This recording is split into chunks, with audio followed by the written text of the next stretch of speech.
Imagine this for a second. You open your banking app and for the first time in your life, there's a clean, quiet number sitting there, $1,000. Not borrowed. Not owed. Yours. And suddenly, your brain starts racing. Should I invest it? Should I save it? What if I mess this up? What if I lose it all? That feeling right there, that mix of excitement and fear, that's the exact moment where most people either take their first step toward wealth or freeze and do nothing for the next 10 years. And here's the truth nobody tells you. This decision matters far more than whether you start with $1,000 or $10,000. Because the people who learn how to invest their first $1,000 the right way almost always end up ahead of people who throw big money around with no plan. This is Money Spectrum, and if you stay with me for the next few minutes, I'm going to walk you through exactly how to invest your first $1,000 in 2026 step by step in a way that's realistic, boring, in the best possible way, and proven to work over time. Before we go any further, do me a quick favor. If you care about building real wealth, not overnight hype, hit the like button and subscribe to Money Spectrum right now. It tells the algorithm this kind of content matters, and it helps more people escape confusion and fear around money. Now let's get into it. Most beginners think investing is about picking the perfect stock or timing the market like some Wall Street insider. That's a lie. The real game happens before you ever buy a single investment.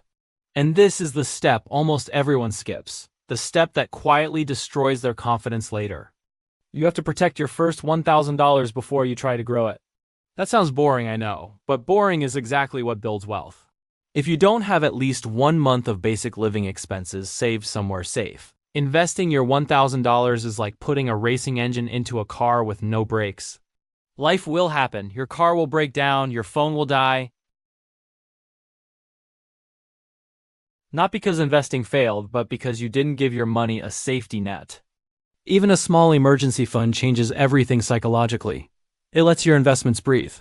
It lets you stay calm when markets dip. It keeps you from panicking and quitting too early.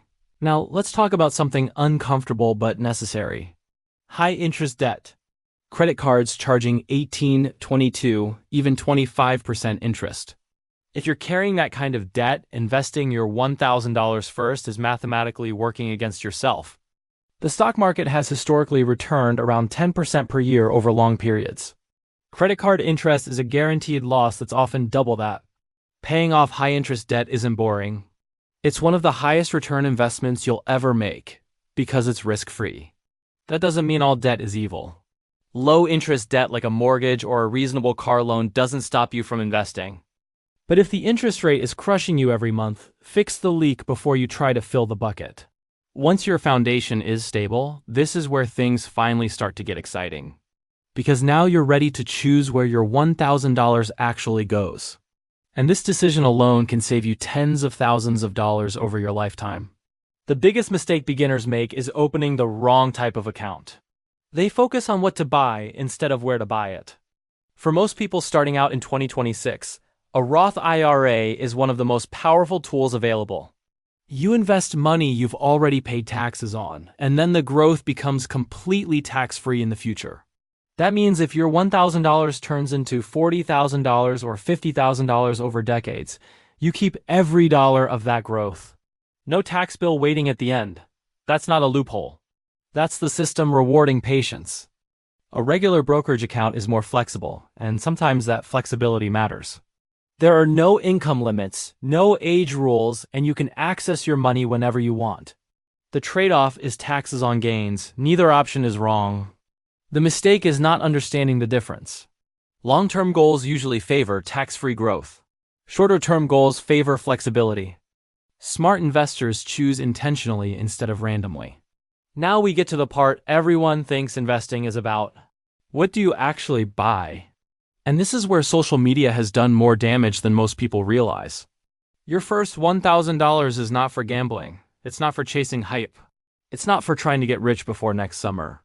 The fastest way to lose confidence in investing is to turn it into entertainment. Real wealth is built by owning small pieces of thousands of strong businesses and letting time do the heavy lifting. This is why simple index funds win. Not because they're exciting, but because they're effective. A large portion of your $1,000 goes into a broad U.S. market fund, giving you exposure to companies you already interact with every day. You don't need to predict winners. You own them all. Some will fail. Most will grow. Over time, the system works. Adding international exposure spreads your risk beyond one economy, one political system, one market cycle. You're not betting on perfection. You're betting on progress. And historically, progress has been a very profitable bet. Here's the mindset shift that changes everything. Your first $1,000 isn't about returns, it's about identity. You're becoming the kind of person who invests consistently. The kind of person who thinks long-term. The kind of person who doesn't panic when markets dip because dips are part of the deal. That's why automation matters so much. When you set up automatic investing, you remove emotion from the process. You invest when markets are up. You invest when markets are down. You invest when you're busy. You invest when you're bored. And slowly, quietly, momentum builds. Most people overestimate what investing can do in 1 year and massively underestimate what it can do in 20. That's where the magic lives. Compounding doesn't feel powerful at first. It feels boring. But boring is deceptive. Boring is unstoppable when given enough time. $1,000 turns into habits. Habits turn into consistency. Consistency turns into freedom. There will be years when your account balance goes down. That doesn't mean you failed. It means you're participating. There will be moments when you're tempted to stop, to sell, to wait until things feel safer. That feeling never goes away completely. The difference is that experienced investors act anyway. They understand that uncertainty is the price of admission for growth. If you've made it this far, drop a comment below and tell me how old you are and what your biggest money goal is right now. Reading those comments helps this channel grow, and it helps other viewers realize they're not alone in this journey. And if you know someone who's sitting on their first $1,000 right now, confused and nervous like you probably were, share this video with them. Sometimes the right information at the right time changes the entire direction of someone's life. This is Money Spectrum. And this isn't about getting rich quick. It's about getting free slowly, intentionally, and permanently.